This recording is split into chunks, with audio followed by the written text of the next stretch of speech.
Third class, 3 নম্বর class যেটা আমাদের রয়েছে। আজকে আমরা তো মোটামুটি এখন যে পরিস্থিতিতে আছি সেটা হলো আমরা আহ, সবাইকে আরেকবার একটু বলছি, হ্যাঁ তোদের পড়ার যে টাইমটা আছে সেই টাইমের মধ্যে ঢুকবি, হ্যাঁ কারণ মাঝখান থেকে ক্লাসে ঢুকলে অসুবিধা হয়, তোদেরও বুঝতে অসুবিধা হবে, আমারও অসুবিধা হবে, ঠিক আছে? তো যদি ক্লাস করিস টাইমে ক্লাস করবি, ঠিক আছে, টাইমে আসবি, টাইমে ক্লাস করবি, যে টাইমটা দেওয়া হবে সেই টাইমটা সময় অনলাইন থাকবি, লিঙ্ক দিলেই জয়েন করবি, কারণ একজন একজন করে বারবার করে যদি ঢোকা বেরোনো হয় তো অসুবিধা হয়, ঠিক আছে? তো যেটা বলছিলাম যে এখনো সবাই একজন একজন করে ঢুকছে। তো আমরা আজকে যেটা করবো সেটা হলো প্রথমে কনসেপ্ট অফ সোর্সেস।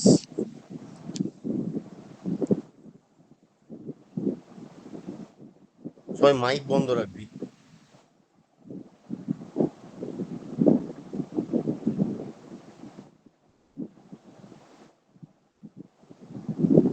ঐশী, তোর মাইক অন আছে? ওকে। কনসেপ্ট অফ সোর্সেস, ঠিক আছে। দেখ, আমাদের যখন আমরা ইলেকট্রিক্যাল নিয়ে কাজ করি তখন ইলেকট্রিক্যাল নিয়ে কাজ করার সময় আমাদের অনেক রকমের সোর্স নিয়ে ডিল করতে হয়। সোর্স মানে কি, যার থেকে আমরা বেসিক্যালি এনার্জি ড্র করতে পারি, ঠিক আছে। এবং আমরা যেহেতু ইলেকট্রিসিটি নিয়ে পড়ছি, তাই ইলেকট্রিসিটি নিয়ে পড়ার সময় আমরা সোর্স বলতে কি বুঝবো, যে ইলেকট্রিক্যাল সোর্সেস, যে মানে যার থেকে আমরা ইলেকট্রিক্যাল এনার্জি ড্র করতে পারছি, ঠিক আছে, সেটা হবে আমার কাছে সোর্সেস। যেমন খুব কমন একটা এক্সাম্পল হলো কি, যে একটা ব্যাটারি, একটা সেল, সেটা হলো আমাদের একটা ইলেকট্রিক্যাল সোর্স, ঠিক আছে। এছাড়াও আরো অনেক রকমের সোর্স হয়, কিন্তু দুঃখ ব্যাপার একটাই, সেটা হলো যে ব্যাটারি ছাড়া আজকের দিনে দাঁড়িয়ে আমরা খুব একটা কিছু সোর্সকে কিন্তু ঠিকঠাক করে চিনি না। যারা ইলেকট্রিক্যাল বা ইলেকট্রনিক্স নিয়ে পড়বে তারা পরবর্তী সেমিস্টারগুলোতে দেখবে যে ব্যাটারি যেমন একটা সোর্স, ব্যাটারির থেকে যেমন ইলেকট্রিক্যাল পাওয়ার আমরা খুব ইজিলি ড্র করতে পারি, ঠিক একইভাবে আরো অনেক সোর্সেস আছে যাদের ধর্ম একটু আলাদা কিন্তু তারা ইলেকট্রিক্যাল সোর্সেস। তো দেখ, আমাদের মোটামুটি একটা আইডিয়া পেতে হবে যে ইলেকট্রিক্যাল সোর্সের বিহেভিয়ারের ওপর ডিপেন্ড করে, depending on the behaviour electrical source কত রকমের হতে পারে, ঠিক আছে। তাহলে আমি কনসেপ্ট অফ সোর্সেস এর আন্ডারে আমি এখানে করব যে depending on behaviour, depending on behaviour, ঠিক আছে, sources can be classified into two types. কি কি? একটাকে আমরা বলি ভোল্টেজ সোর্স, একটাকে আমরা বলি ভোল্টেজ সোর্স, ওকে। আরেকটাকে আমরা বলি কারেন্ট সোর্স, ওকে। তো one is the voltage source and the other is the current source, ঠিক আছে। এবার ভোল্টেজ সোর্স আর কারেন্ট সোর্স এই দুজনের মধ্যে তফাৎ, অল আর সোর্সেস, ঠিক আছে। তার মানে দেখ, কিছু সোর্স আছে যারা একটা ভোল্টেজ সোর্সের মতন বিহেভ করে, ঠিক আছে, আর কিছু সোর্স আছে যারা কারেন্ট সোর্সের মতন বিহেভ করে, মানে টোটালি তাদের বিহেভিয়ারের ওপরে কিন্তু এই ক্লাসিফিকেশনটা হয়েছে। হুম। এবার তাহলে আমায় বুঝতে হবে যে কি বিহেভিয়ার থাকলে কাউকে আমি ভোল্টেজ সোর্স বলবো, আর কি বিহেভিয়ার থাকলে কাউকে আমি কারেন্ট সোর্স বলবো। সেইটা যদি দেখতে হয় তাহলে প্রথমে উই শুড গো, তারপরে ভোল্টেজ সোর্স এক কথায় কি, first of all voltage source যদি ডিফাইন করা হয়, ভোল্টেজ সোর্সকে যদি ডিফাইন করা হয়, এর পাতি ডেফিনেশন হবে যে এ একটা নির্দিষ্ট ভোল্টেজ আমাকে দেয়, ঠিক আছে। It gives us A perfect or a particular amount of voltage, ঠিক আছে। তার মানে ইট provides a fixed output voltage, ঠিক আছে, irrespective of load connected, load, sorry, irrespective of load resistance connected. মানে কি? মানে ধর একটা ব্যাটারি, ধর আমি বললাম যে আমার কাছে একটা 6 ভোল্টের ব্যাটারি আছে, ঠিক আছে, 6 ভোল্ট ব্যাটারি। তাহলে এই 6 ভোল্ট ব্যাটারিটাকে আমি একটা ভোল্টেজ সোর্স বলতে পারি। কখন বলতে পারি? যদি এই ভোল্টেজ সোর্সটা, মানে এই সব 6 ভোল্টের যে ব্যাটারিটা আছে, এই 6 ভোল্টের ব্যাটারিটা যে কোনো কিছু ওর সাথে কানেক্ট করো, ও যদি 6 ভোল্টই আমাকে দেয়। তার মানে আমার কাছে একটা 6 ভোল্টের ব্যাটারি আছে, সে সাপোজ আমার কাছে একটা 6 ভোল্ট ব্যাটারি আছে, ধরেন এরকম একটা ব্যাটারি আছে উইচ ইজ 6 ভোল্ট, এবং এর সাথে তুই একটা রেজিস্ট্যান্স কানেক্ট করছিস, ঠিক আছে? এই রেজিস্ট্যান্সটা 10 ওহম হতে পারে, 100 ওহম হতে পারে, 20 ওহম হতে পারে, যা ইচ্ছে হতে পারে। কিন্তু এই দুটো টার্মিনালের অ্যাক্রসে যে ভোল্টেজটা আমায় দেবে সেটা সবসময় কত হবে? 6 ভোল্ট। তাহলে আমি বলতে পারি যে এটা একটা 6 volt source. Okay, and then it will behave as a voltage source. ওকে, তাহলে এটা কি করবে? একটা ভোল্টেজ সোর্সের মতন কি করবে? বিহেভ করবে, ঠিক আছে? আবার ধর এরকমও আছে, এরকম অনেক সোর্স আছে যেটা, তার মানে কি, তার মানে ভোল্টেজ সোর্স তখনই বলা যায় যদিও একটা নির্দিষ্ট ভোল্টেজ দেয়। আচ্ছা, আরেকটা কথা বলি, ভোল্টেজ সোর্স মানে এই না যে সে কারেন্ট দেয় না, ভোল্টেজ সোর্স মানে এই না যে সে খালি ভোল্টেজ দেয়, না, এরকম হয় না। তুই যখনই ব্যাটারিটাকে একটা রেজিস্ট্যান্সের অ্যাক্রসে কানেক্ট করবি তখনই একটা কারেন্ট সার্কুলেট হবে, কারণ ক্লোজ লুপ যেই হবে সেই কারেন্ট একটা ক্লোজ পাথ পাবে, সেই ও একটা কন্ডাকশন করার চেষ্টা করবে এবং it will flow from higher potential to lower potential, তাই তো? তাহলে আমি এই দিক বরাবর একটা কি পাবো? আমি একটা এই দিক বরাবর কন্ডাকশন পাবো, রাইট? তাহলে এ যদি এই দিক বরাবর একটা কন্ডাকশন দেয় তার মানে ও ভোল্টেজ যেমন দিচ্ছে ও কিন্তু কারেন্টও দিচ্ছে, কিন্তু কারেন্টও কত দেবে তার কোনো ঠিক নেই। যেমন আমি যদি বলি 6 ভোল্টের ব্যাটারি আছে আর তুই এখানে ধর 6 ভোল্টের একটা রেজিস্ট্যান্স, 6 ওহমের একটা রেজিস্ট্যান্স লাগিয়েছিস, তাহলে সেই ক্ষেত্রেও কত কারেন্ট দেবে? 1 অ্যাম্পিয়ার দেবে। এটাই তুই যদি 60 ওহমের একটা রেজিস্ট্যান্স লাগাস তখনও কি করবে? তখনও 0.1 অ্যাম্পিয়ার দেবে, তাই তো? আবার তুই যদি 0.6 ওহমের একটা রেজিস্ট্যান্স লাগাস তখনও কত লাগাবে? তখনও কত কারেন্ট দেবে? তখনও বেসিক্যালি 10 অ্যাম্পিয়ার কারেন্ট দেবে। তার মানে 6 ভোল্টের ব্যাটারি 6 ভোল্টই দেবে, কিন্তু কারেন্ট কত দেবে তার কোনো ঠিক নেই। সেই কারেন্টটা ডিপেন্ড করে যে ওই ব্যাটারির অ্যাক্রসে তুই কি রেজিস্ট্যান্স লাগিয়েছিস। তার মানে মোটা কথা হলো এইটা যে যখন কোনো সোর্স একটা পার্টিকুলার ভোল্টেজ আমাকে দেয়, কারেন্ট সে কত দেয় সেটা ম্যাটার করে না, সেটা ডিপেন্ড করে যে আমার তার সাথে কি কানেক্টেড আছে তার উপরে ডিপেন্ড করে, কিন্তু সে ভোল্টেজ আমায় একটা ফিক্স দেয় সব সময়, তার সাথে যাই কানেক্ট করো সে ভোল্টেজ আমাকে ফিক্স দেবে, that is known as a voltage source. Okay, তার মানে ভোল্টেজ সোর্স কারেন্টও দেয়, এরকম নয় যে খালি ভোল্টেজ দেয়, কারেন্টও দেয়, পাওয়ার দেয়, এনার্জি দেয়, সব দেয়, কিন্তু যেহেতু তার ভোল্টেজটা is fixed and rated, that is why it is called voltage source, and the voltage will not change, say change হবে না যদি কিনা আমরা আউটপুটের লোড চেঞ্জ করি। তার মানে আউটপুটে যাই রেজিস্ট্যান্স লাগাস না কেন it will always provide the same amount of voltage, that is a voltage source. তাহলে সবার কি এটা ক্লিয়ার হলো যে আমি ভোল্টেজ সোর্স যদি বলি যে আমার একটা ভোল্টেজ সোর্স আছে তাহলে তার মানে কি দাঁড়াবে? তাহলে হোয়াট ইজ ভোল্টেজ সোর্স তার একটা আইডিয়া সবাই পেয়েছিস? রিপ্লাই করবি, চ্যাট বক্সে রিপ্লাই করবি সবাই, what is a voltage source. তার মানে আমি যদি তোকে এবার বলি একটা 6 ভোল্ট সোর্স বা ইট ইজ আ ভোল্টেজ সোর্স, সবাই বুঝতে পারবি তো যে আমি কি বলতে চাইছি? যে সোর্স তো সে অবভিয়াসলি সে আমায় একটা এনার্জি দিচ্ছে, একটা পাওয়ার দিচ্ছে অবভিয়াসলি, ঠিক আছে, কিন্তু তাকে ভোল্টেজ সোর্স কেন বলা হচ্ছে? Because it is providing a particular amount of voltage. কারেন্টও দিচ্ছে, সবই দিচ্ছে, কিন্তু ভোল্টেজটা তার ফিক্সড আছে। যখন আমি পড়াবো, চোখে কোনো কোশ্চেন করবো, সবাইকে বারবার বলবো ঝিমিয়ে থাকবি না মুরগির মতো। মুরগিরা, পোলট্রির মুরগিরা ঝিমিয়ে থাকে, সবাই একটু উত্তর দিবি, যে আমি তাহলে বুঝতে পারবো যে আমি যেটা পড়াচ্ছি তোদের মাথায় ঢুকছে, ঠিক আছে? তাহলে আমার মনে হবে আমি দেয়ালের সাথে কথা বলছি, ঠিক আছে? তো একটু অ্যাক্টিভ থাকবি, যখন আমি কিছু তোকে কোশ্চেন করবো তুই বুঝেছিস না বুঝেছিস প্লিজ ডু রিপ্লাই, ঠিক আছে? তো এবার দেখ, এত কিছু বলার পরে অনেকে রিপ্লাই করেনি, হুম, তারা নোবেল পাবে। তো এবার দেখ, আমি যদি বলি যে what is a current source, ঠিক আছে, what is a current source, what is a current source, ঠিক আছে? তার মানে এর এক্সাম্পল কি হতে পারে? এর এক্সাম্পল হতে পারে একটা battery, battery behaves as a current source, এই সরি ভোল্টেজ সোর্স। তাহলে কারেন্ট সোর্স কি হতে পারে? একইভাবে লিখতে পারে it provides a fixed current, it provides a fixed current, ঠিক আছে, at the output, তাই তো, irrespective of the load resistance, irrespective of the load resistance, ঠিক আছে?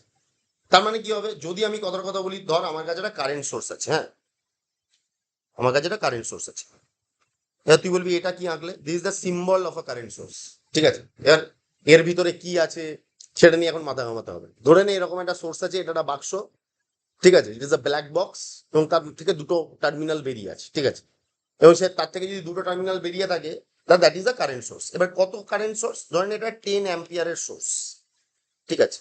So it is a current source, ঠিক আছে, এরকম একটা কারেন্ট সোর্স আছে তোর কাছে, ঠিক আছে, এবং তুই এর সাথে একটা রেজিস্ট্যান্স লাগিয়েছিস, ঠিক আছে, তুই একটা রেজিস্ট্যান্স লাগিয়েছিস, ধরে নে এই রেজিস্ট্যান্সটা 1 ওহমের, ওকে। তার মানে এই কারেন্ট সোর্সটা সবসময় কত কারেন্ট দেবে? সবসময় ও কারেন্ট দিতে চাইবে 10 অ্যাম্প, সবসময় কারেন্ট দিতে চাইবে কত? 10 অ্যাম্প। তার মানে ধরে নে যদিও 10 অ্যাম্পিয়ার দেয় এবং 10 অ্যাম্পিয়ারটা যদি এখান দিয়ে ফ্লো করে, রাইট, তাহলে এর অ্যাক্রসে যে ভোল্টেজটা ডেভেলপ হবে, ভি, যে টার্মিনাল ভোল্টেজটা ডেভেলপ হবে, ভি ইকুয়াল টু আই আর, তাই তো? আই ইন্টু আর মানে কত ভোল্ট ডেভেলপ হবে? এর অ্যাক্রসে 10 ভোল্ট ডেভেলপ হবে, এম আই কারেক্ট? এর অ্যাক্রসে কত ভোল্ট ডেভেলপ হবে? 10 ভোল্ট ডেভেলপ হবে, ঠিক আছে। এবার ধর তুই এরকম কি করলি, তুই এই 1 ওহমটাকে তুই 10 ওহম করে দিবি, 10 ওহম, ঠিক আছে, ক্লিয়ার? তুই 1 ওহমটাকে 10 ওহম করে দিবি। এবার 10 ওহম যেই করে দিবি, কিন্তু কারেন্টও কত দেবে? কারেন্টও সবসময় 10 অ্যাম্পিয়ারই দেবে, মানে ও 10 অ্যাম্পিয়ারই সবসময় ও কি করবে বল? ডেলিভার করবে। তাহলে it will always ten to deliver how much? It will always ten to deliver 10 amp, ঠিক আছে। তাহলে 10 অ্যাম্পিয়ার যদি ও ডেলিভার করে, ও যদি সবসময় 10 অ্যাম্পিয়ার ডেলিভার করে, তার মানে এখান দিয়ে 10 অ্যাম্পিয়ার যাচ্ছে, 10 ওহম আছে, তাহলে এখনো টার্মিনালে আউটপুটে কত ভোল্টেজ ডেভেলপ করছে? 10 × 10 I into R, current into resistance, কত? 100 ভোল্ট। এই যদি তুই এই রেজিস্ট্যান্সটাকে চেঞ্জ করে 0.1 ওহম করে দিস, 0.1 ওহম, ঠিক আছে, তাহলে তখনও কত ভোল্টেজ ডেভেলপ করবে? 0.1 × 10, তাহলে তখনও আউটপুটে কত ভোল্ট ডেভেলপ করবে? 1 ভোল্ট। তারপরে তুই বুঝতে পারছিস ব্যাপারটা কি হচ্ছে? যদি তুই একটা কারেন্ট সোর্স নিস, তাহলে আউটপুটে কত ভোল্টেজ পাবি তার কোনো ঠিক নেই, ঠিক আছে, সেটা ডিপেন্ড করে তুই কি রেজিস্ট্যান্স লাগিয়েছিস তার, রাইট। কিন্তু তুই আউটপুটে যে কারেন্টটা পাবি সেটা সবসময় ফিক্স থাকবে। তার মানে তুই যদি 10 ওহম লাগাস, ও তাও দেবে 10 অ্যাম্পিয়ার। তুই যদি 1 ওহম লাগাস, তাও দেবে ও 10 অ্যাম্পিয়ার। তুই যদি 100 ওহম লাগাস, তাও দেবে ও কত? 10 অ্যাম্পিয়ার। এবং সেই হিসাবে ওর আউটপুট ভোল্টেজটাও চেঞ্জ হয়ে থাকবে। তার মানে এখানেও 100 ভোল্ট ডেলিভার করবে, এইখানেও 10 ভোল্ট ডেলিভার করবে, এখানেও 1000 ভোল্ট ডেলিভার, কিন্তু কারেন্ট তো সবসময় একই রাখবে। তার মানে কারেন্ট সোর্স তাকে বলা হয় যে সবসময় একটা নির্দিষ্ট অ্যামাউন্ট অফ কারেন্ট ডেলিভার করে, ঠিক আছে। তো এই কারেন্ট সোর্সের উদাহরণ এই মুহূর্তে আমাদের, আমি হয়তো বুঝতে পারবো না, আমি নাম বলতে পারি কিন্তু সেই নাম জিনিসগুলো তোর পড়া নেই বা তোর জানা নেই, ঠিক আছে, কিন্তু আমি নামের জন্য, তাহলে সবাই বুঝতে পেরেছিস তো what is the current source? ঠিক আছে, কারেন্ট সোর্স কাকে বলবো সেটা সবাই বুঝতে পেরেছিস তো? What is the current source, how it behaves, সবাই বুঝতে পেরেছিস?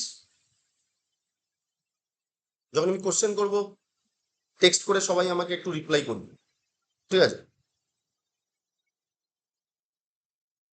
সবাই রিপ্লাই মানে সবাই রিপ্লাই করবি,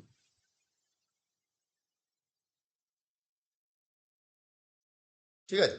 তাহলে so this is a current source, ঠিক আছে। তো এবার তাহলে তুই ভাব, এটা ইমাজিন কর যে যদি এরকম একটা কারেন্ট সোর্স, এবার এর এক্সাম্পল কি, এক্সাম্পলটা জাস্ট লিখে রাখি। এক্সাম্পল হলো ট্রানজিস্টার কারেন্ট সোর্সের জন্য ব্যবহার হতে পারে, বা ট্রানজিস্টারকে কারেন্ট সোর্সের মতন ব্যবহার করা যেতে পারে। আরেকটা জিনিস হয় সেটাকে বলা হয় কারেন্ট ট্রান্সফরমার। কি জিনিস খায় না মাথায় দেয় এখন ভেবে লাভ নেই, ঠিক আছে, কারেন্ট ট্রান্সফরমার। এই current transformer behaves as a current source, ঠিক আছে। তো এই যে নামগুলো বললাম, এগুলো আমি বললাম না যে এগুলো তো জানা নেই এখন, ঠিক কথা, কিন্তু পরবর্তী সেমিস্টারে যখন তুই আস্তে আস্তে ইলেকট্রিক্যাল বা ইলেকট্রনিক্স নিয়ে এগোবি, এগুলো নিয়ে তুই আস্তে আস্তে আরো জানতে পারবি যে জিনিসটা কি হচ্ছে, কেমন করে হচ্ছে, কি হচ্ছে না হচ্ছে, তুই জানতে পারবি, you will come to know, ঠিক আছে। তো এখন এটা নিয়ে মাথা ঘামিয়ে লাভ নেই। তো আপাতত খালি আমি ক্যারেক্টারটা বলেছি, what is the difference between a voltage source and a current source, ঠিক আছে। এবার আমি ভোল্টেজ সোর্স নিয়ে ফার্দার একটু আলোচনা করবো, মানে ভোল্টেজ সোর্সকে আমি একটু ফার্দার ডিফাইন করব, যে ভোল্টেজ সোর্সের মধ্যে আবার কত রকমের ক্লাসিফিকেশন থাকে। তাহলে let us now focus on what, on voltage source, যেটা আমি 1 নম্বর বললাম আফটার ডেফিনেশন। এবার এই ভোল্টেজ সোর্স আর further classified into 2 types, okay. Number 1, it is, একটাকে বলা হয় প্র্যাকটিক্যাল ভোল্টেজ সোর্স, ঠিক আছে, একটাকে কি বলা হয়? প্র্যাকটিক্যাল ভোল্টেজ সোর্স, যেটা আমরা দৈনন্দিন জীবনে সবসময় নিয়ে ব্যবহার করি। আরেকটাকে বলা হয় আইডিয়াল ভোল্টেজ সোর্স। আইডিয়াল মানে আদর্শ, যেটা হয় না সেটাকে আদর্শ বলে। আইডিয়াল গ্যাস, আদর্শ গ্যাস যেমন হয় না, তেমন আইডিয়াল ভোল্টেজ সোর্স বলেও কিছু হয় না। তাহলে তুই বলবি আমি পড়ছি কেন? সেটা তো ঠিক কথা, কেন পড়ছি? এবার তার তার উত্তর দিতে গেলে আমি তোকে এটা বলবো, তুই যদি বিবেকানন্দ জীবনী কেন পড়িস? তুই কি বিবেকানন্দ হবি? হতে পারবি? পারবি না তো, তাও তুই বিবেকানন্দ জীবনী কেন পড়িস? কেন? ও তোর কাছে আইডিয়াল, ঠিক আছে। তিনি যেভাবে জীবন কাটিয়েছেন, তিনি যে অ্যাচিভমেন্ট করেছেন, তুই যদি পড়িস, তুই বিবেকানন্দ না হোস, তার হয়তো 0.1% যদি হয়ে যাস, সেই আশায় তুই পড়িস। তাহলে একইভাবে আমি যখন পড়াশোনা করি, যখন তুই কেমিস্ট্রি পড়েছিলিস, আইডিয়াল গ্যাস তোকে এই কারণে পড়ানো হয়েছিল যাতে প্র্যাকটিক্যাল গ্যাসকে আইডিয়াল গ্যাসের কাছাকাছি তুই নিয়ে যেতে পারিস, বা তার বিহেভিয়ারটা যত আইডিয়াল হবে তত বেটার হয় তোর কাছে। একইভাবে এখানেও তোকে একটা আইডিয়াল ভোল্টেজ সোর্স এই কারণে বলা হয় যাতে তুই যখন প্র্যাকটিক্যালি কোনো ভোল্টেজ সোর্স নিয়ে কাজ করবি, তোর মাথায় এটা থাকে যে যত এটা আইডিয়ালের কাছাকাছি হবে তত এটা আমার কাছে বেটার হবে। ওকে, so that is why we study ideal. Ideal sources cannot exist in practical life, but still we study it. Why? Because we try the practical sources so that it is so much close to the ideal source. ঠিক আছে, মানে আমরা ideal সোর্সের মতন হওয়ার চেষ্টা করি, হতে পারি না, হওয়ার চেষ্টা করি। ঠিক আছে, তো এবার দেখি প্রথমে ডিসকাস যে একটা ভোল্টেজ সোর্স সেটা কেমন করে থাকে। ঠিক আছে, তুই দেখ, যখন একটা ব্যাটারির কথা বলছিস, একটা ব্যাটারি, ধর একটা লেড অ্যাসিড ব্যাটারি বা যে কোনো ব্যাটারি করে ছোটবেলায় মাধ্যমিকে হয়তো পড়েছিস, কেমিস্ট্রিতে পড়েছিস, ব্যাটারিতে কি থাকে, দুটো প্লেট থাকে। ঠিক আছে, ব্যাটারির মধ্যে দুটো প্লেট থাকে, একটাকে আমরা বলি অ্যানোড, একটাকে বলি ক্যাথোড। ঠিক আছে, এরকম দুটো প্লেট থাকে, মানে একটা পজিটিভ প্লেট হিসেবে বিহেভ করে, একটা নেগেটিভ প্লেট হিসেবে বিহেভ করে, মানে একটা হায়ার পোটেনশিয়াল হিসেবে বিহেভ করে, একটা লোয়ার পোটেনশিয়াল হিসেবে বিহেভ করে। আর তার মাঝখানে থাকে বেসিক্যালি কি, বেসিক্যালি থাকে তার ইলেকট্রোলাইট। ইলেকট্রোলাইট মানে তড়িৎ বিশ্লেষ্য পদার্থ, ইলেকট্রোলাইটিক সাবস্টেন্স, এরকম থাকে, তাই তো? ব্যাটারির প্লেটগুলো পুরো চোবানো থাকে, হ্যাঁ, আমার ড্রয়িং এ সেটা বোঝা যাচ্ছে না, কিন্তু ব্যাটারির প্লেটগুলো পুরো চোবানো। ঠিক আছে, তো এই ইলেকট্রোলাইট কি হয়, জেনারেলি কোনো একটা টাইপের অ্যাসিড হয়, মানে ধর তোর H2SO4 হতে পারে। ঠিক আছে, H2SO4 হতে পারে। এবং যখন আমরা ব্যাটারিটাকে চার্জ করি তখন কি হয়, বেসিক্যালি তোর 2H+ আয়নে ভাঙে, আর SO4 2- আয়নে ভাঙে, এবং ভেঙে গিয়ে আয়নগুলো এক একটা প্লেটে গিয়ে জমা হয়ে থাকে। তার মানে ব্যাটারিকে চার্জ করা মানে তার ইলেকট্রোলাইটকে ভেঙে আয়নগুলোকে ব্যাটারির একটা প্লেটে পজিটিভ আয়নগুলোকে জমিয়ে রাখা, একটা প্লেটে নেগেটিভ আয়নগুলোকে জমিয়ে রাখা। এবং যখন একটা প্লেট প্রচুর পজিটিভ আয়ন পায় সেটা পজিটিভ প্লেট হিসেবে বিহেভ করে, আর একটা প্লেট যখন প্রচুর নেগেটিভ আয়ন পায় সেই প্লেটটা নেগেটিভ প্লেট হিসেবে বিহেভ করে।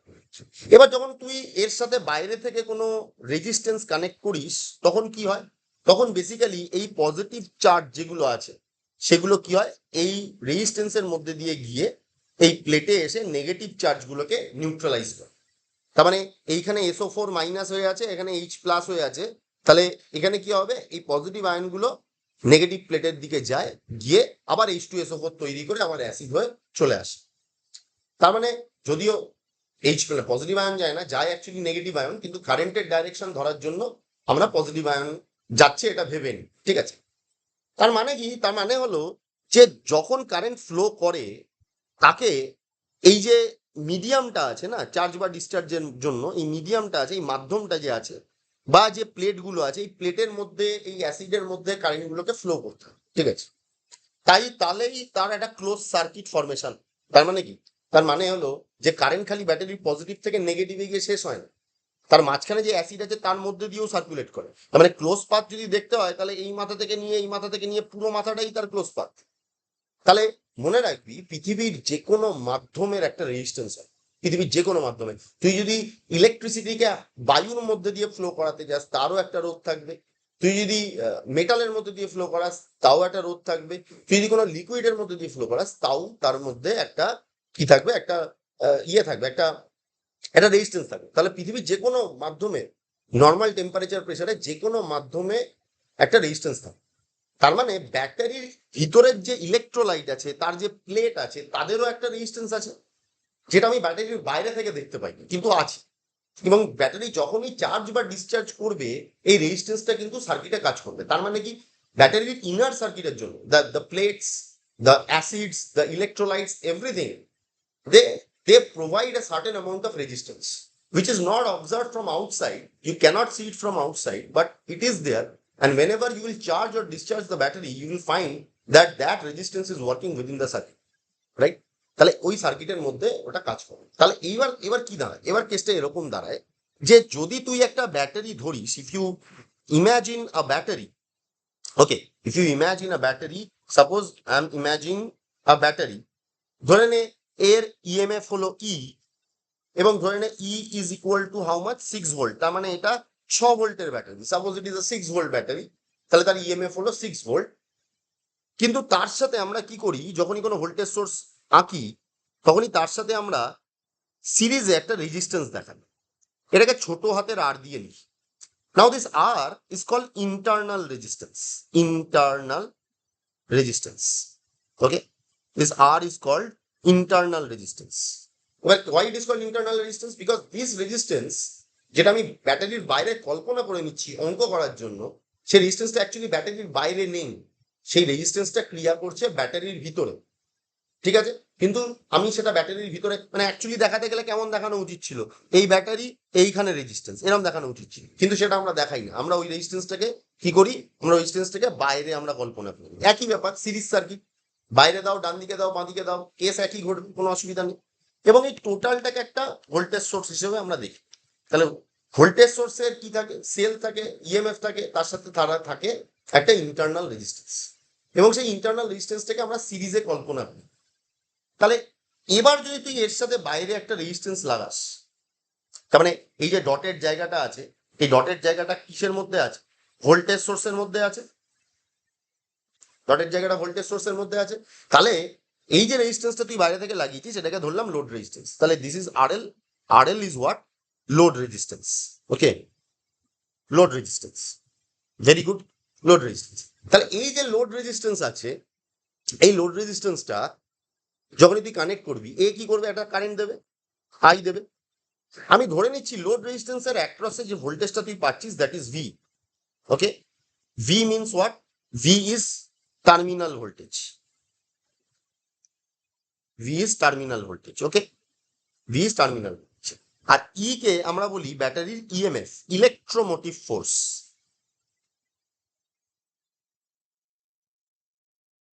ওকে, যেটাকে আমরা ছোট কথায় বলি EMF. So that is E, আর I is obviously the current. Okay, এটা তো বোঝা। এবার তাহলে ধর বল যে এখানে টোটাল যদি তুই সার্কিটটা একটা কেভিএল করিস, তাহলে সেই ক্ষেত্রে কেভিএল করলে কি আসবে সেটা একটু ভাবি। হ্যাঁ, এই টোটাল সার্কিটে ফার্স্ট অফ অল আগে বলে নি, এই টোটাল সার্কিটে এই প্রান্ত থেকে আই কারেন্ট শুরু হলো, প্রথমে আর রেজিস্ট্যান্সটাকে পেলো, আই কারেন্ট ফ্লো করছে, তারপর আর এল রেজিস্ট্যান্সকে পেলো, তারপরে এদিক দিয়ে এসে নেগেটিভে ব্যাক করলো। ঠিক আছে, তাহলে this is the flow of current and we will apply KVL to this loop. Okay, তাহলে কি পাবো, applying KVL, applying what, KVL, আমরা কি পাবো, হোয়াট উইল উই গেট। ঠিক আছে, প্রথমে আমি এখান থেকে শুরু করছি, এই পয়েন্ট থেকে এই পয়েন্ট, কোন পয়েন্ট থেকে কোন পয়েন্ট একটু দেখিয়ে দিই ভালো করে। ধর এই পয়েন্ট থেকে এই পয়েন্ট যখন আমি যাচ্ছি, ঠিক আছে, তাহলে ছোট দাগ থেকে বড় দাগ কি হবে বলো, কি লিখবো, লোয়ার পোটেনশিয়াল থেকে হায়ার পোটেনশিয়াল। তাহলে ইকুয়েশনে ফার্স্ট কি লিখবো, কে বলতে পারবি বল, পোটেনশিয়াল গেইন প্লাস হবে, পোটেনশিয়াল গেইন হবে, তার মানে রাইট, পোটেনশিয়ালটা কত আছে এই ব্যাটারির দুটো প্লেটের মাঝখানে, পোটেনশিয়াল কত বল, plus E. Right, very good. Hesitate করছিস কেন, তোর যা মনে আসে তাই বল না, কি আছে অসুবিধা, ভুল বলবি, এত কিছু হবে না, কিন্তু পার্টিসিপেট কর। ক্লাসের পেছনের বেঞ্চে পড়ে থাকার জন্য তুই হোসনি, এগিয়ে আসতে হবে, পার্টিসিপেট করতে হবে। ঠিক আছে, তাহলে প্লাস ই, একদম ঠিক বললো, পোটেনশিয়াল গেইন হচ্ছে ব্যাটারির দুটো প্লেটের মধ্যে পোটেনশিয়াল ডিফারেন্স কত, ই, so will write plus E. ঠিক আছে, নেক্সট আমি কি করছি, নেক্সট আমি যাচ্ছি, যেতে যেতে এই রেজিস্ট্যান্সটা পাচ্ছি। এবার এই রেজিস্ট্যান্সের মধ্যে দিয়ে কারেন্টটা যাচ্ছে, সব ভ্যালু কত, আই, এবং আমি কোন দিকে যাচ্ছি, কারেন্টের দিকে যাচ্ছি। তাহলে আমি কি লিখবো বল, এখানে আমি কি লিখবো next, KVL minus IR, minus IR. হ্যাঁ, minus I R, very good, ছোট হাতের আর, তাই তো, ছোট হাতের আর যেটা ইন্টারনাল রেজিস্ট্যান্স, তাহলে মাইনাস আই ইন্টু আর, এটা লিখবো। Then we are further proceeding and going through, then we are getting this resistance, okay, R L, এবং আমি কারেন্টের দিকে যাচ্ছি। নেক্সট আমি কি লিখবো, মাইনাস আই আরটা ক্যাপিটালে মাইনাস, হবে। ঠিক, মাইনাস আই আর এল। এবং ফাইনালি এটা করার পরে আমার লুপ কমপ্লিট হবে, আমি আবার এখানে চলে আসবো। তো আমি এই পয়েন্ট থেকে শুরু করে লুপ ঘুরে চলে এসেছি, এবং যেই জায়গা থেকে শুরু করেছি ওই জায়গায় ফিরে এসেছি। তাহলে টোটাল বিভব প্রভেদ, টোটাল পোটেনশিয়াল ডিফারেন্স আমার কত হবে, ইকুয়াল টু জি। তাহলে এইখানে আমি যে ইকুয়েশনটা পাচ্ছি সেটা কি, যে E minus I into R small R that is equal to I into R L. Okay, এটা পাচ্ছি তো, বোঝা যাচ্ছে, ক্লিয়ার, কোনো অসুবিধা নেই। তাহলে এবার দেখ, এবার যে ভি ভোল্টেজ ড্রপটা তুই ধরেছিস না, ভি ভোল্টেজ ড্রপটা কোন কোন মাথার মধ্যে আছে, এই মাথা আর এই মাথার মধ্যে তুই ভি ভোল্টেজ ড্রপটা ধরেছিস, তাহলে সেই ভি ইজ ইকুয়াল টু কি, সেটাই তো আই আর এল নাকি, মানে ভোল্টেজ ড্রপটা কত, যে আর এল এর অ্যাক্রসে যে ভোল্টেজ ড্রপটা হচ্ছে সেটাই তো ভি ধরেছি, টার্মিনাল ভোল্টেজ ধরেছি, তাই তো, তাহলে সেটা কত, সেটা হবে আই ইন্টু আর এল। তাহলে এই আই ইন্টু আর এল এর জায়গায় আমি এক কথায় কি লিখে দিচ্ছি, মানে রেজিস্ট্যান্সের অ্যাক্রসে, আর এল রেজিস্ট্যান্সের অ্যাক্রসে যে ভোল্টেজ ড্রপটা হচ্ছে সেটাকে আমি এক কথায় ভি ধরে নিচ্ছি। তাহলে এই যে টার্মটা, এটাকে আমি এক কথায় ভি ধরে নিচ্ছি।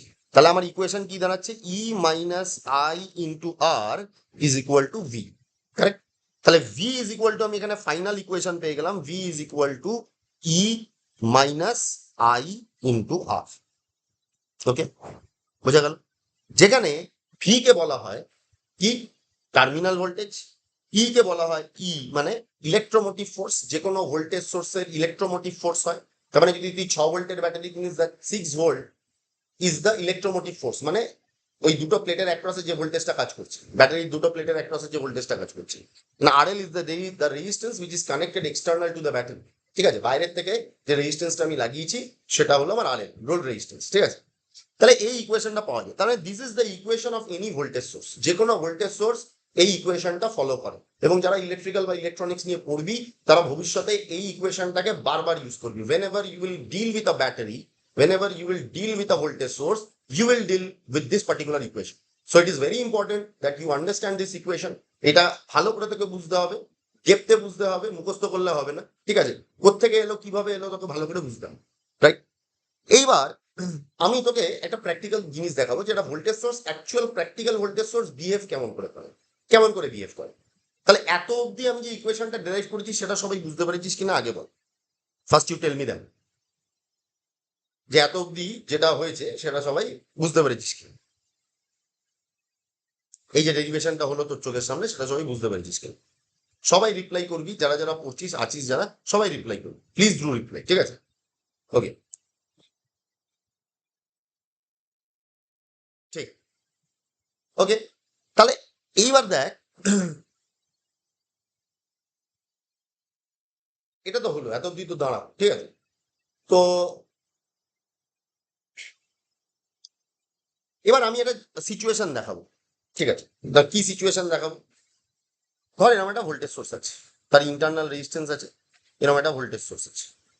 সো এই টোটাল জিনিসটা কিন্তু আমার কিসের মধ্যে আছে, এই ভোল্টেজ সোর্সের ভিতরে আছে, এবং তার ইএমএফ হলো ই, ইন্টারনাল রেজিস্ট্যান্স আর, এবং তার এই দুটো মাথা ব্যাটারির থেকে বেরিয়েছে, এবং বাইরে তুই একটা লোড রেজিস্ট্যান্স লাগিয়েছিস আর, এবং ও যে কারেন্টটা নিচ্ছে সেই কারেন্টটা হলো আই, যেটা আমি একটু আগেই দেখলাম। ঠিক আছে, এরকম একটা সিচুয়েশন এসে বসে রয়েছে, ঠিক আছে।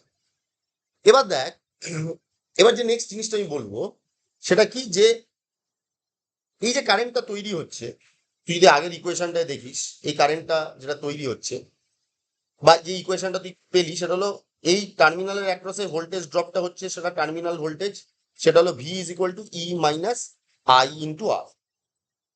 ঠিক আছে, এবার ধর, যদি 1 নম্বর কেস আমি বলছি, যদি আই এর মান 0 হতো, ঠিক আছে, আই এর মান 0 হতো, এবার কথা হলো আই এর মান কি করে 0 হতো। ঠিক আছে, ধর আমি একটা এখানে একটা সুইচ ইন্ট্রোডিউস করি, একটা সুইচ, তার মানে এই সুইচটা যখন কাটা আছে তখন এটা অফ আছে, মানে আই 0 কখন হবে, যখন সুইচ বেসিক্যালি অফ আছে। ঠিক আছে, ওকে, তাহলে সুইচ যখন অফ আছে তখন আই ইকুয়াল টু 0, আর আই যদি 0 হয় তাহলে তখন ভি আর ই বেসিক্যালি কি সমান, হয় কি না, ক্লিয়ার তো, তাই বুঝতে পারছিস। তার মানে আমি যদি এখান থেকে সুইচটা অফ করে দিই তখন তাহলে ভি আর ই বেসিক্যালি কি হয়ে যাবে, সমান হয়ে যাবে। তাহলে তখন আমি এই দুটো টার্মিনালের অ্যাক্রসে, কোন দুটো টার্মিনালের অ্যাক্রসে, এই দুটো, এই টার্মিনাল আর এই টার্মিনাল, মানে এটা যদি পয়েন্ট এ বলি, এটা যদি পয়েন্ট বি বলি, তাহলে ভি এ বি, তার অ্যাক্রসে তো যে ভোল্টেজটা সেটাই তো ভি, সেটার মান কত হবে তখন, ই হবে, আমি কারেক্ট, সেটার মান তখন কত হবে, ই হবে, রাইট। তাহলে তখন আমি এর অ্যাক্রসে ভোল্টেজ পাবো ই, রাইট। কিন্তু সেকেন্ড কেস, নাম্বার 2 কেস যখন হচ্ছে, যখন সুইচ অন আছে, রাইট, সুইচ যখন অন আছে, তাহলে তখন ইকুয়েশন কি দাঁড়াবে? তখন I is not equal to zero, মানে আই তখন জিরো নয়, তাই তো? আই তখন জিরো নয়, কারণ একটা কারেন্ট ফ্লো করছে, রাইট? তাহলে সেই সময় ইকুয়েশন আমার কি দাঁড়াবে? যে V is equal to E minus I into R, right? তখন আই এর মান আছে। এবার ধর আমি যদি একটা এক্সাম্পল নিই, let us take an example. কি এক্সাম্পল নিচ্ছি? ধরে নে আমার এই ই এর মান 10 ভোল্ট, আমি একটা 10 ভোল্টের ব্যাটারি নিয়েছি, ওকে? তার ইন্টারনাল রেজিস্ট্যান্স ধরে নে 1 ওহম, এক্সাম্পলের জন্য বলছি, ইন্টারনাল রেজিস্ট্যান্স 1 ওহম, আর বাইরে তুই একটা রেজিস্ট্যান্স লাগিয়েছিস, ধরে নে সেটা সে সাপোজ 10 ওহম ফর এক্সাম্পল, ঠিক আছে? 10 ওহম। তাহলে এইবার যখন সুইচ অফ থাকবে, তাহলে 1 নম্বর কেস, যখন সুইচ অফ থাকবে তখন ভি ইজ ইকুয়াল টু ই, তাহলে তখন তুই এ আর বি বিন্দুর মাঝখানে ভোল্টেজ কত পাবি? মানে বেসিক্যালি ভি এ বি, যেটা ভি এ বি, তার মান তুই কত পাবি? ই এর যা মান, মানে কত ভোল্ট পাবি? 10 ভোল্ট। ক্লিয়ার তো? কারোর যদি কোথাও অসুবিধা হয়, বুঝতে না পার, সঙ্গে সঙ্গে হ্যান্ড রেজ করে আমায় কোশ্চেন জিজ্ঞেস করবি, ঠিক আছে? এবার ধর 2 নম্বর কেস আমি বললাম, ধরেন আমি কোনো সময় এটাকে সুইচ অন করে দিলাম, যে আমি সুইচ অন করে দিলাম, তখন ভি এর মান কি হবে? E minus I into R, correct? E minus I into R. তাহলে E minus I into R যদি হয়, তাহলে এবার ভ্যালুগুলোকে পুট করতে হবে। কি করে ভ্যালু পুট করবো? আমার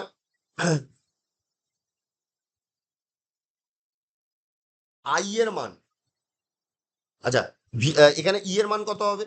ই এর মান আমার 10 মাইনাস আমার, আচ্ছা, আই এর মান টোটাল কত হবে এই ক্ষেত্রে?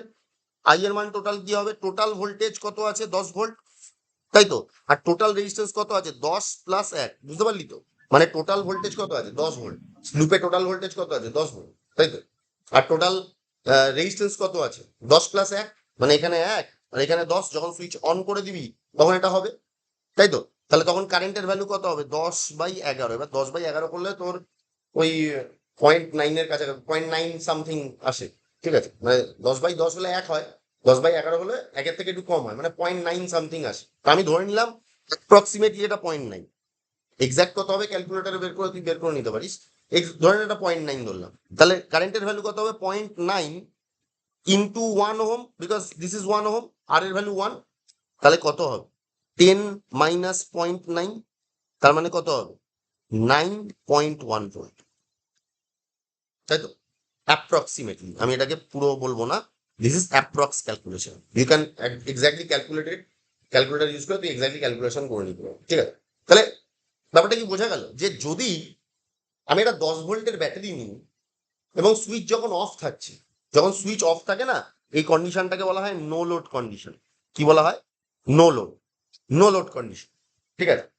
সুইচ যখন অফ আছে তখন তুই এ আর বি এর অ্যাক্রসে 10 ভোল্টের ব্যাটারি 10 ভোল্টই পাচ্ছিস, মানে পুরো ইএমএফটাই পাচ্ছিস, ঠিক আছে?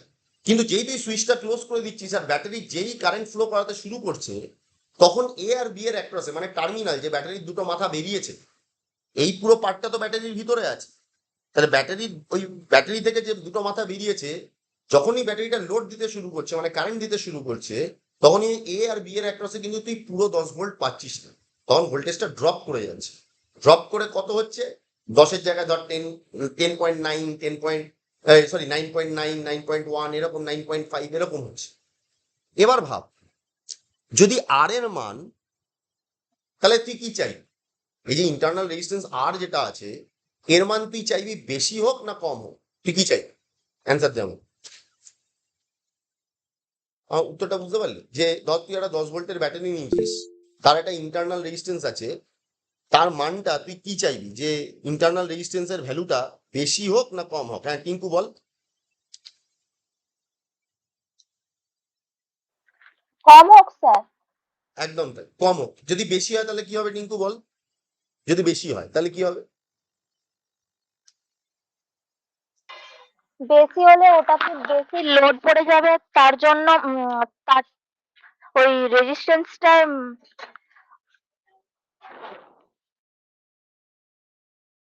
বেশি হলে কি হবে? কে এক্সপ্লেন করতে পারবে? হ্যাঁ সৌভিক বল, বেশি হলে কি হবে? তখন স্যার ভোল্টেজটা কমে যাবে, মানে ভোল্টেজ রাইট, একটা রাইট, মানে আউটপুটে বাইরে যে ভোল্টেজটা পাচ্ছি সেই ভোল্টেজটা আরো কমে যাবে। Very good. তার মানে 10 ভোল্টে যদি আমি ইন্টারনাল রেজিস্ট্যান্স অনেক বেশি হয়, হ্যাঁ, যদি ইন্টারনাল রেজিস্ট্যান্স অনেক বেশি হয়, তাহলে কি দেখা যাবে, 10 ভোল্টের ব্যাটারি নামেই 10 ভোল্টের ব্যাটারি, কিন্তু যখনই আমি ওখান দিয়ে কারেন্ট ফ্লো করাচ্ছি, ও 10 ভোল্টের জায়গায় আমার 8 ভোল্ট দিচ্ছে, 7 ভোল্ট দিচ্ছে। কথাটা বোঝা গেল? এবার ধর তুই চাঁদনিতে গেলি একদিন, কোথায় গেলি, তুই একদিন চাঁদনিতে গেলি, এবং তোকে আমি পাঠিয়েছি একটা 10 ভোল্টের ব্যাটারি নিয়ে আসতে। আচ্ছা, এই স্লাইড নিয়ে কারোর কোনো সমস্যা নেই তো? এটা আমি উড়ে যাবে এখনই। এই স্লাইডটা নিয়ে কারোর কোনো সমস্যা নেই তো? ইজ ইট ওকে? এই স্লাইডটা সবাই বুঝতে পারছিস তো? এই স্লাইডটা নিয়ে কারোর কোনো সমস্যা নেই? এই ক্যালকুলেশনটা যেটা এখন স্ক্রিনে আছে, সবাই বুঝতে পেরেছিস?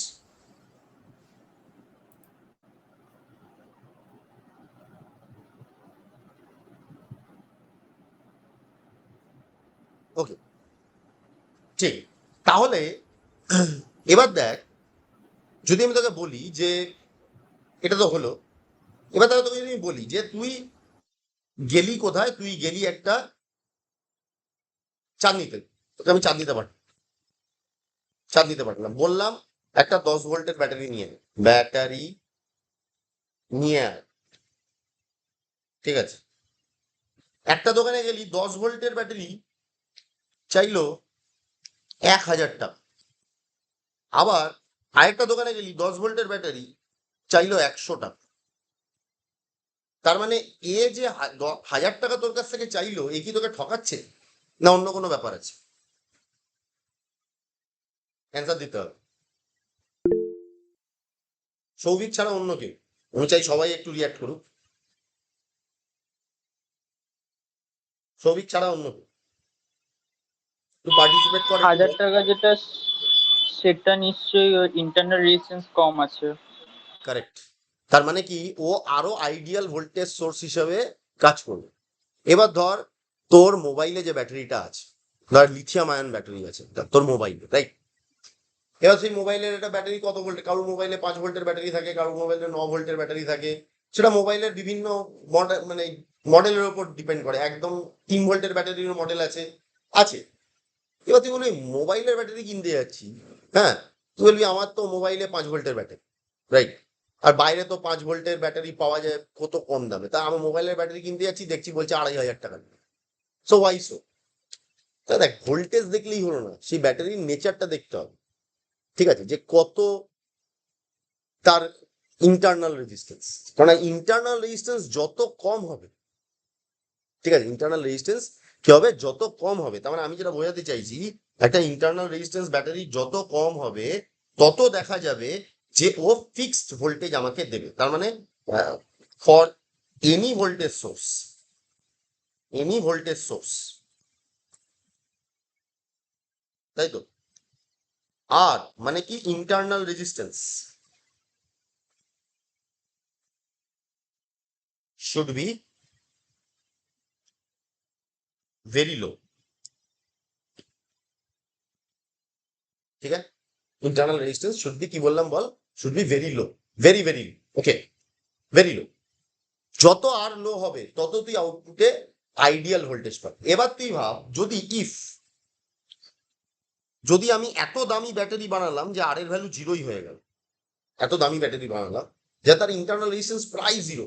এবার 0 করা যায় না প্র্যাকটিক্যালি, কারণ রেজিস্ট্যান্স 0 হয় থাকে, কিন্তু কমিয়ে এত কমিয়ে দিলাম যে ওটার প্রায় 0 মনে হলো। তাহলে কি হবে, তাহলে আমার আগের ইকুয়েশন যদি হয়, তাহলে এই আর এর পার্টটা যদি 0 হয়ে যায়, তাই তো, তাহলে আমার ভি আর ই সবসময় সেই ব্যাটারির ক্ষেত্রে ভি আর ই কি হবে, ইকুয়াল হবে।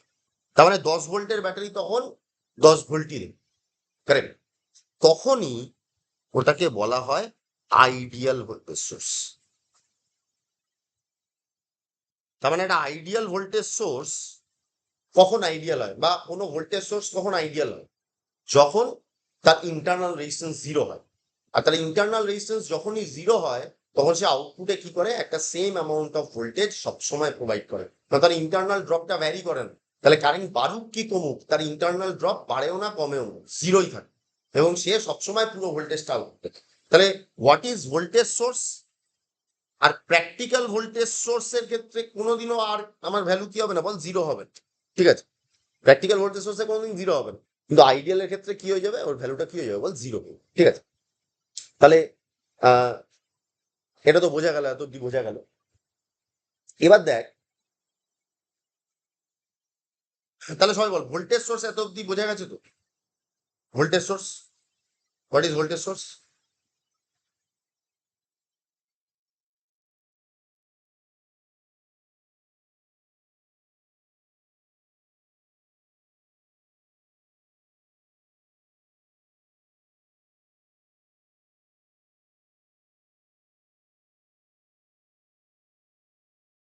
ঠিক, ভেরি গুড। তাহলে এবার দেখ, let's go to current source. তাহলে আমরা কারেন্ট সোর্সের দিকে যাবো। Let us go to current source.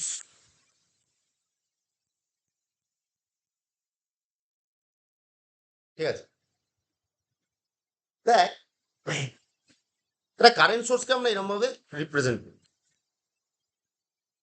ঠিক আছে, ধরে আই অ্যাম্পিয়ারের একটা কারেন্ট সোর্স, যেটা সবসময় রেজিস্ট্যান্সের অ্যাক্রসে ধরেন আর এল আই অ্যাম্পিয়ারই দেওয়ার কথা। কারেক্ট, যাই হোক একটু আগেই পড়ালাম, যাই হয়ে যাক না কেন এ সবসময় একটা নির্দিষ্ট কারেন্ট দিচ্ছে। এবার দেখ মেন মুশকিলের ব্যাপার হলো ব্যাটারি, যেমন আমরা ব্যাপারটাকে কতটা তাড়াতাড়ি ভিজুয়ালাইজ করতে পারছি একটা ব্যাটারিকে, ঠিক আছে, কিন্তু একটা কারেন্ট সোর্সকে অত তাড়াতাড়ি ভিজুয়ালাইজ করতে পারি না, কারণ একটা কারেন্ট সোর্সকে এখনো অব্দি আমরা কোনো পার্টিকুলার কারেন্ট সোর্স দেখিনি, আমরা কোনো কারেন্ট সোর্স নিয়ে ডিল করি, ঠিক আছে, আমরা যা করেছি ভোল্টেজ সোর্স নিয়ে ডিল করেছি। তো ওই জন্য কারেন্ট সোর্সের ব্যাপারটা পিকচারাইজ করা যায়। কিন্তু আমরা ভেবে নিই যেটা কারেন্ট সোর্সেরও ইন্টারনাল রেজিস্ট্যান্স আছে, কিন্তু সেই ইন্টারনাল রেজিস্ট্যান্সটাকে আমি প্যারালালে রিপ্রেজেন্ট, এবার কেন প্যারালালে রিপ্রেজেন্ট করি? তার মানে ভোল্টেজ সোর্সের ক্ষেত্রে তো আমি সিরিজে রিপ্রেজেন্ট করলাম। দেখ ভোল্টেজ সোর্স কি করে, ভোল্টেজ ড্রপটা, তার মানে 6 ভোল্টের ব্যাটারি 6 ভোল্ট দিচ্ছে না, 6 ভোল্টের থেকে কম দিচ্ছে, তাহলে ভোল্টেজ ড্রপ হচ্ছে। তাহলে ভোল্টেজ ড্রপ সবসময় কোন সার্কিটে হয়? সিরিজ সার্কিটে। আগের ক্লাস যারা অ্যাটেন্ড করেছিস তারা জানিস voltage divider rule, current divider. So if you want to divide and drop the voltage you will have to use series circuit. Series circuit ছাড়া ভোল্টেজ ডিভাইড হয় না। কিন্তু তোর যদি কারেন্ট কমে যাচ্ছে এই ব্যাপারটা দেখাতে হয়, যে একটা 10 অ্যাম্পিয়ারের সোর্স 10 অ্যাম্পিয়ার দিচ্ছে না, তার থেকে কম দিচ্ছে, তাহলে কিছুটা কারেন্ট তো কোথাও না কোথাও চলে যাচ্ছে। তাহলে সেইটাকে দেখানোর জন্য তোকে একটা প্যারালাল পাথ দিতে হবে, যেখান দিয়ে আমি দেখাবো যে কিছুটা কারেন্ট ইন্টারনালি ডিসিপেট করছে আর কিছুটা কারেন্ট লোডে যাচ্ছে। তার মানে কি? তার মানে একটা কারেন্ট সোর্স যদি আইডিয়াল হতো তাহলে 10 অ্যাম্পিয়ারের সোর্স সবসময় আমায় 10 অ্যাম্পিয়ারই দিত, কারেক্ট? কিন্তু তাই তুই প্র্যাকটিক্যালি যখন কারেন্ট সোর্স কিনবি বা তুই ইউজ করবি তখন কোনোদিন দেখবি না একটা 10 অ্যাম্পিয়ারের সোর্স এক্স্যাক্টলি তোকে 10 অ্যাম্পিয়ার দিচ্ছে, তার থেকে একটু কমই দিচ্ছে। তাহলে সেটাকে তো আমায় জাস্টিফাই করতে হবে একটা সার্কিট, ঠিক আছে? প্র্যাকটিক্যালি কিন্তু আমি আবার বলছি, ব্যাটারির ভিতরে বল বা কারেন্ট সোর্সের ভিতরে বল, এই আর বলে রেজিস্ট্যান্সটার কোনো অস্তিত্ব নেই, এটা কাল্পনিক, এটা আমি হিসাব মেলানোর জন্য নিয়েছি, মানে সোর্সের ইন্টারনাল রেজিস্ট্যান্সটাকে মেলানোর জন্য আমি নিয়েছি। যদি ব্যাটারি খুলিস এরকম কোনো রেজিস্ট্যান্স তুই দেখবি না যে লেগে আছে, রাইট? তাহলে আমি এখানে বলতে পারি যে এই যে সোর্স রেজিস্ট্যান্সটা তুই প্যারালালে লাগিয়েছিস সে কি হবে, মানে ধর আমি এক্সাম্পল দিলাম যে একটা 10 অ্যাম্পিয়ারের source, suppose there is a 10 ampere source, 10 ampere, তাহলে ও দেওয়া উচিত 10 অ্যাম্পিয়ার, কিন্তু ধরে নে ও দিচ্ছে আমাকে 9.5 ampere, because no current source is ideal. তাহলে 0.5 অ্যাম্পিয়ার আমি ভেবে নেব অ্যাজ ইফ ভিতরে একটা রেজিস্ট্যান্স আছে, অ্যাজ ইফ ভিতরে একটা রেজিস্ট্যান্স আছে, সেটা প্যারালালে আছে এবং তার মধ্যে দিয়ে ওটা ঘুরে চলে যাচ্ছে, তাই তো?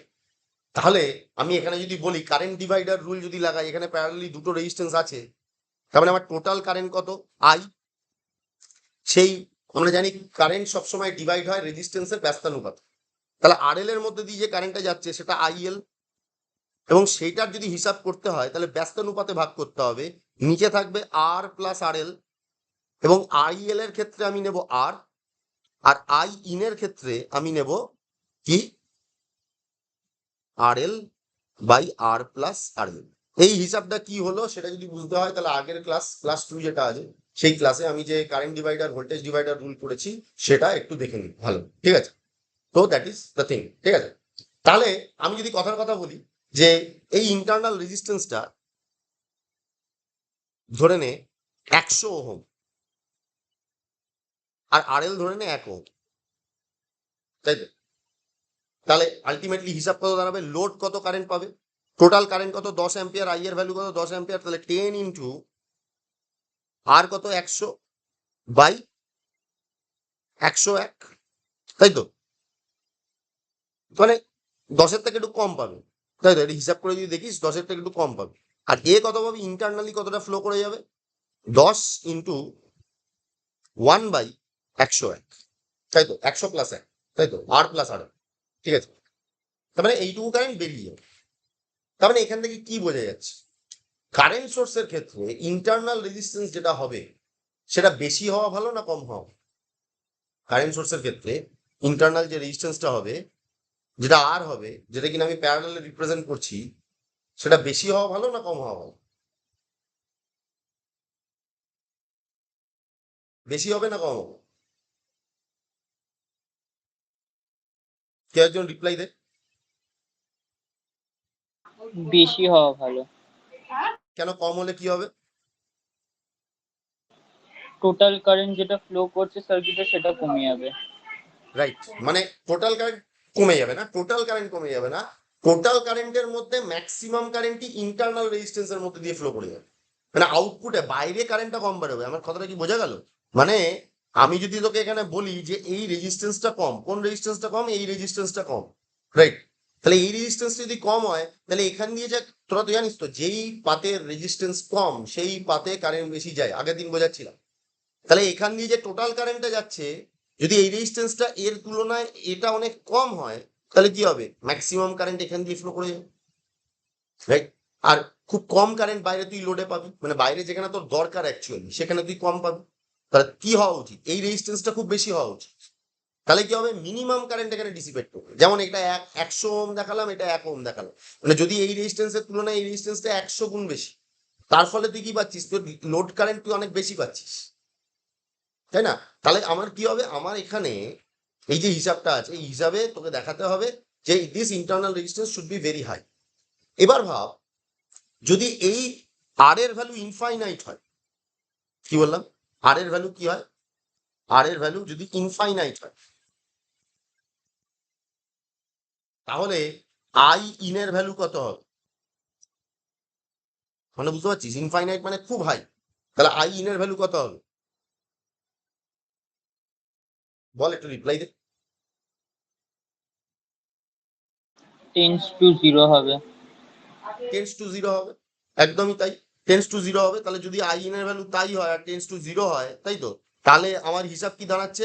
তাহলে আমার হিসাব দাঁড়াচ্ছে যে আমার I in tense to zero, তাহলে আই আর আই এল তখন কি হয়ে যাবে? সেম হয়ে যাবে। তার মানে কি? তার মানে হলো যে এখান দিয়ে যদি কারেন্ট না যায়, মানে এখান দিয়ে যদি কারেন্ট না যায়, no current flows through here, এখান দিয়ে যদি কারেন্ট না যায়, তাহলে এর পুরো কারেন্টটাই তখন এখান দিয়ে যাবে। সেটাই আমি চাই। যেমন ওই ভোল্টেজ সোর্সের ক্ষেত্রে চাই যে পুরো ভোল্টেজটা আউটপুটে পাই, তখন কারেন্ট সোর্সের ক্ষেত্রে কি চাইবো? যে পুরো কারেন্টটা যদি আমি এখান দিয়ে পাই। তাই this resistance should be infinite, মানে যত বেশি হবে তত ভালো, কারেক্ট? তাহলে আমি এখানে বলতে পারি যে ফর আইডিয়াল কারেন্ট সোর্স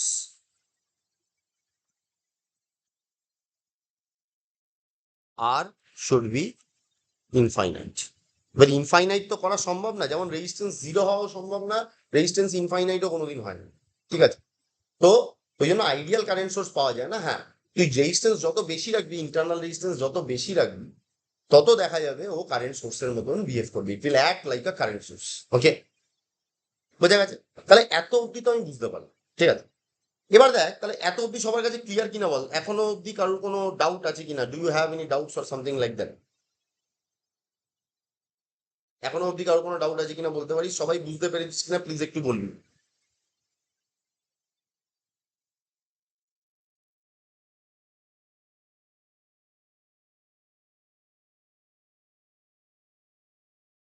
ঠিক আছে,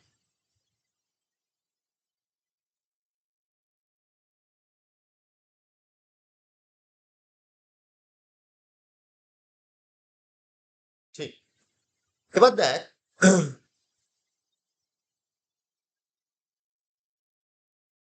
তাহলে আমি যদি দুটোকে পাশাপাশি রেখে কম্পেয়ার করি, একদিকে দেখলাম ভোল্টেজ সোর্স,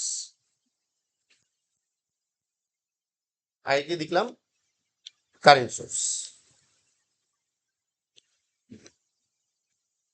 ঠিক আছে? এবার দেখ ভোল্টেজ সোর্স কেমন দেখতে হয়, এরকম একটা internal resistance with a battery, এটা ই, এটা আর, এবং টার্মিনালে যে ভোল্টেজটা পাচ্ছিস দ্যাট ইজ ভি, রাইট? এরকম রয়েছে, ঠিক আছে। একটা কারেন্ট সোর্স কেমন দেখতে হয়, এই কারেন্ট সোর্সের ভ্যালু হলো আই, ইন্টারনাল রেজিস্ট্যান্স কত আর, আর এইখান দিয়ে তুই যে কারেন্টটা পাচ্ছিস সেটা হলো আইএল, ঠিক আছে। এর ক্ষেত্রে আর এর value should be very low, তাই তো? আর এর ক্ষেত্রে আর এর value should be very high, ঠিক আছে, ওকে। তাহলে এর ক্ষেত্রে ভেরি লো, এর ক্ষেত্রে আমার কি হবে ভেরি হাই, এর ক্ষেত্রে খুব বেশি, এর ক্ষেত্রে খুব কম, ঠিক আছে, এরকম হবে। এবার কি হয়, আমাদের একটা কনভার্সন আছে, মানে অঙ্কের সুবিধার জন্য আমরা কোনো সময় ভোল্টেজ সোর্সকে কারেন্ট সোর্সে কনভার্ট করি, আর কোনো সময় কারেন্ট সোর্সকে ভোল্টেজ সোর্সে কনভার্ট করি। কি করে করি, খুব ইজি। তুই দেখ, বলা হয় যে যদি তুই এই ভোল্টেজটাকে এই রেজিস্ট্যান্স দিয়ে ভাগ করিস, ভোল্টেজকে রেজিস্ট্যান্স দিয়ে ভাগ করলে সবসময় কারেন্ট পাওয়া যায়, আর কারেন্টকে রেজিস্ট্যান্স দিয়ে গুণ করলে সবসময় ভোল্টেজ পাওয়া যায়। তাহলে ই পেতে হলে তোকে আই ইন্টু আর করতে হবে, আর যদি আই পেতে হয় তাহলে ই বাই আর করতে। তার মানে তুই যে আইটা এখানে পাবি সেটা কি, সেটা হবে basically E by R, voltage by resistance. আর তুই যে এখানে ইটা পাবি that is should be equal to I into R. কথাটা বোঝা গেল? তার মানে আমি তোকে একটা এক্সাম্পল দিয়ে রেখেছি, তার মানে তুই চাইলে এই সোর্স থেকে এই সোর্সে কনভার্ট করতে পারিস, বা এই সোর্স থেকে এই সোর্সে কনভার্ট করতে পারিস, মানে ইন্টার কনভার্সন হতে পারে। বুঝিয়ে দিচ্ছি, কোনো অসুবিধা নেই, এটা করে দেখাই তাহলেই বুঝতে পারবি, ঠিক আছে। ইন্টার কনভার্সন হবে কিরকম, লেটাস, যে ধর তোর কাছে একটা ভোল্টেজ সোর্স আছে, ধরে নে 10 ভোল্টেজ সোর্স আছে, আর ধরে নে এর ইন্টারনাল রেজিস্ট্যান্স আছে কত, ইন্টারনাল রেজিস্ট্যান্স আছে ধরে নে ধর 2 ওহম, ঠিক আছে। এবং আমি তোকে বললাম convert it into current source, তাহলে এটা ভোল্টেজ সোর্সে আছে, এটা ভোল্টেজ সোর্স হিসেবে আছে। I am telling you to convert it into current সোর্সে কনভার্ট করতে বলছি। তাহলে তোকে কি করতে হবে, এখানে ই এর ভ্যালু কত 10, আর এর ভ্যালু কত 2, তাহলে ফার্স্ট অফ অল আই যেটা পাবি সেটা কত হবে, E by R, voltage by resistance is equal to current. তার মানে তোর যে সোর্সটা আছে তার যে কারেন্টের ভ্যালুটা হবে, সেই কারেন্টের ভ্যালুটা কত হবে, ই বাই আর মানে 10/2, তার মানে 5 অ্যাম্পিয়ার। তাহলে it will be a 5 ampere source. একটা জিনিস খেয়াল রাখতে হবে, এর মানে পজিটিভ ওপরে নেগেটিভ নিচে, তাহলে কারেন্ট সোর্সেরও অ্যারো ওপরের দিকে থাকতে হবে, মানে কারেন্টটা ওপরের দিকে যাচ্ছে, কারণ এই সোর্স তো ওপরের দিকে কারেন্ট পাঠাবে, তাহলে এই সোর্সকেও দেখাতে হবে যে ওপরের দিকে কারেন্ট পাঠাচ্ছে, নালে কিন্তু পোলারিটি ঘেটে যাবে, বোঝা গেছে? তার মানে এই ব্যাটারির পজিটিভ যদি ওপরে হয় তাহলে এই কারেন্ট সোর্সের অ্যারো ওপরের দিকে থাকবে, ঠিক আছে, এটা মাথায় রাখতে হবে। এবং আরেকটা জিনিস যেটা করতে হবে, যে কারেন্ট সোর্সের ইন্টারনাল রেজিস্ট্যান্স যদি তোমরা প্যারালালে দেখাই, তাহলে এই যে 2 ওহমের যে ইন্টারনাল রেজিস্ট্যান্স আছে সেটাকে এইখানে এবার দেখাতে হবে, বোঝা গেল?